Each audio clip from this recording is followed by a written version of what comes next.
All right, so still on the status of French language in Nigeria, I am with Professor Remi Sonaiya. She's a Nigerian politician and educationalist. She's a voice to be reckoned with when it comes to French language in Nigeria. Actually, she's a retired Professor of Applied Linguistics, and we're very honored to meet her. Good day, ma. Good day. It's such a pleasure to have you here. How are Thank you you for doing coming. today? Thank you very I'm much. doing very well. Thank you. Ma, one of the first questions we want to know while talking about French language in Nigeria are the challenges of teaching and learning of French in Nigeria. I think that there's a general challenge about education Okay. in Nigeria, which is not peculiar to French. And that challenge is that we tend not to take education seriously. It affects everything about education in our country. We look at education merely as a meal ticket. We do not see education as something to acquire and then apply to improve the quality of our lives, to find solutions to problems. So there is this, I call it a kind of dichotomy. So you go to school and you go through all the motions, and it's like rote learning, and you don't see how it connects to real life. So you find a lot of so-called educated people doing very uneducated things, actually. And I believe that applies to French as well, because for one thing, it means you won't really apply yourself to that discipline. So a lot of people graduate from our institutions, whatever they have studied and so on, and they are not really experts. They are not at the level that you expect them to be. So in a general sense, that it is it. While I was in the university, I sought to encourage our institutions to make the learning of French, if not mandatory, at least to have many more students learn French. Look, we are in this environment. Nigeria is surrounded by, French-speaking countries, and here we are, not many Nigerians speaking French. It seems as if we have not even recognized the importance of the language in the sub-region. I wanted to see French made as one of the elective subjects, for instance. So I wrote to the vice chancellor and so on, please let's hire some more teachers, speak French. Of course, the usual answer, there is no money, and that was the end of it. So I believe that the challenge is an attitudinal one, and this whole Nigerian thing of not applying ourselves rigorously to whatever it is. We can always outsource the solving of our problems to China, to Germany, to whoever. Now, one will want to ask, a Nigerian will want to ask, why do I need to learn French? What are the opportunities? Why, as a Nigerian, why should I learn French? First, to educate your mind. Learning anything at all is a benefit. Learning to play football, learning to play music, learning to speak another language, learning the computer, learning how things function and so on, makes you a better person. So I don't always want to see everything in these utilitarian terms. Of course, we've got to learn to learn something so that we can also put food on our table. Quite all right. But I think we should approach education in general with the mind of it improves me.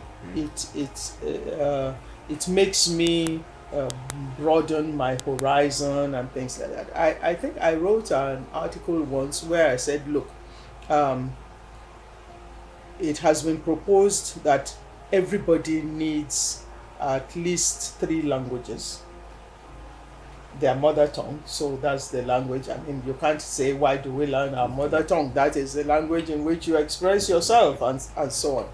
English, because it's the universal language, it's the language of the world. And then another language that you choose deliberately. So maybe for study, maybe for tourism. So I was saying we should have at least 3 languages, to be sort of an educated person. I mean, the world is such now that you can't just be, closed up in your own environment. And then French is just such an obvious option for us in our sub-region, and it's a beautiful language on top of it. So why not encourage our students to learn French? You travel from Lagos in less than 2 hours. You are in Cotonou. In fact, it should be less than an hour if the road were good. So you travel, and how can you move from Lagos to Cotonou and you be completely lost? I mean, it's not good. So of course we can then talk about all the professional things that you can do, with French. I just had a Zoom meeting with a group a couple of weeks ago, and this was organized by a lady who had done secretarial studies, and then she reminded me that I was the one who advised her to add French to it. He said, I don't know if you remember, but you said I should go ahead and do French. She went ahead and did. And she said she became like a hot cake with embassies, with it. She first worked at ECOWAS, and then, was able to, anyway, she's been moving ahead. So, I mean, I have this attitude to learning in general. Just learn anything. Learn it well. When you have expertise, when you have a high level of competence in something, it's as if the opportunities come seeking you. Now, in the university, for students who study French in the university, when they got to their 3rd year, they are obliged to do what they call a language immersion program, which the main idea is to make them feel acculturated to the French culture, the French language. And in Nigeria, so far, with the establishment of the Nigerian French Village, this is where most French students go in their 3rd year to feel like. But based on our research and some of the interviews we had with some of the students who have been there, and we came back, we found out that most of these students are not pleased with the essence of the French language, because one of them told us that yes, they said we should speak French everywhere, but yeah, we speak Yoruba, we speak English everywhere, and yes, it does defeats the essence of having the language immersion program. So what do you think can be done? What really is the problem, and what do you suggest can be done to make that place, even if we can't go out to France, what can we do? This has been a long-standing problem. It got to a point that the government decided that it did not have the money anymore to send language students abroad for the immersion. I guess it's also a question of the numbers. The numbers were increasing and so on. In our own days, there were not so many. There were not so many universities, offering French and things like that. So for French, for German, for Portuguese. And then it also happened that when they sent students abroad, they would refuse to come back. Oh. You know, that happened mostly with German and Portuguese. The students were sent to Brazil, they just refused to come home. back. Many were sent to Germany, they refused to come back. But anyway, if we limit ourselves to the French village, I was actually part of the project drafting committee of the French village when it was about to be established. And it was put in Badagry because of the closeness to Benin Republic, with the hope that the students would be able to regularly maybe go to Benin Republic, go to Cotonou, spend maybe a day, you know, drop them in the morning, pick them up at night, and things like that, to have that exposure. Unfortunately, like you said, the students themselves do not feel satisfied with that, because what is missing, of course, is that whole foreign environment. I mean, once you step into Cotonou, you know that, or when you step into Benin Republic, you know you have left Nigeria. And that is also part of the whole experience that's supposed to be. But since the government said, you know, we don't have the money, and many of the students themselves are unable to sponsor themselves to France, or even there was a time people were going to Togo and so on. That still became difficult, you know. So I think that it's an issue that we have to rethink. I personally would like students to have that foreign experience, even if it's for 3 months. Let us be able to put them in that foreign environment. However, they could also be together in a university in Cotonou and be speaking English. You know that. So you take out of education what you want. Sure. All right.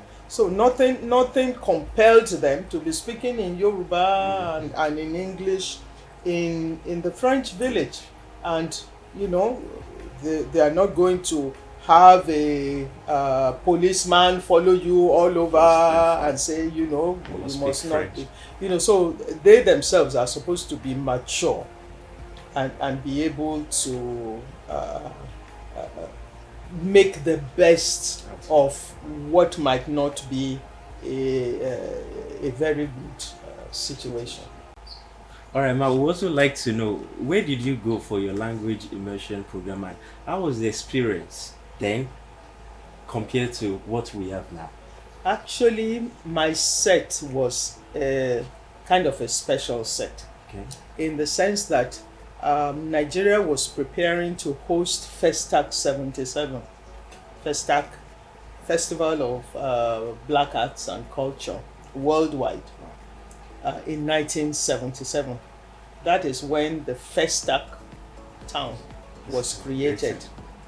And so since we were going to receive visitors from around the world, it was decided that people should be prepared.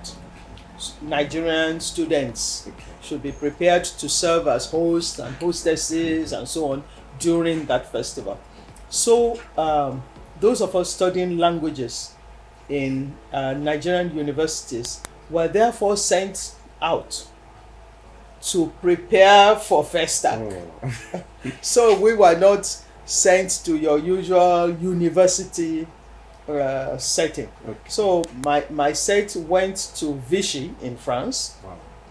They created a special class for us. So we were not in a university. We were in this institution, and we were trained in shorthand, typewriting, and also we were given the opportunity to go to different places where like festivals and so on were taking place, so that we would have the experience. Okay, so we learned shorthand, data, and just generally brushed up our French. And then I, for instance, spent 1 month at a holiday resort in Nice, so that I would know how the whole tourist thing functioned. So that was my set. Wow. Not your normal set, because normally people would be sent to a university and they would take courses in the university. But we just had this one set that I belonged to that that didn't do that. But then what was the role of the government? Was it subsidized programs like that? That particular one, I believe, was a gift by the French government. Wow. Yeah, I believe it was a gift by the French government to Nigeria to contribute to the preparations for Festa. The government too may have paid something, maybe flight tickets or whatever. I'm not sure how that worked, but we were not asked to pay anything. We were not asked to pay anything. But others, it used to be that people would go to, there were sets that went to France for their year abroad, those that went to Senegal, those that went to Cote d'Ivoire, and so on. So that used to be the pattern before. So those that went to Cote d'Ivoire, Senegal, was it from their own pockets? No, I don't think so. I believe that Mrs. Amusu would be able to. I don't think it was from our own pockets. I think in those days, the government took charge of our education. Wow. And I think it's an important issue. It's just the numbers these days. The numbers. It's almost. I don't know how to put it. Our population group from 60, 70, 80 million to 180 in such a short time. What happened to Nigerians? What brought about this incredible explosion? So it made it difficult for services to keep up with the population. How do they call ISIS? In French, for instance, those things. So you constantly must be upgrading yourself. Student who studied, in my department in Ife, so she did French, but she said what she was really interested in was to open a boutique. Okay, and sell, bags and clothes and things like that. But she knew that she would travel around to go and buy, maybe boo-boos from Senegal and Mali and stuff like that. So her French was not in vain. She didn't have the mentality of, I'm narrowed down to only teaching or whatever. French is an extra, I think. It can very much be to support, like the French would say, un atout, to support whatever basic thing you have. Translation is there. As Nigerians are exporting more into the sub-region, you should just pick up some of the products from Nigeria and see the horrible French that they write, in terms of the translations and so on. I at times shudder when I see such things. So qualified, competent people are needed, for that kind of work. So I think the options are many. What people should be more concerned about, be very good. I can't underscore that sufficiently. Be excellent. Nobody has time these days. There's far too much competition for you to be mediocre. There's no space for mediocrity. We are in a very competitive world. If you are not the sharpest, you get left behind. You get left behind. All right.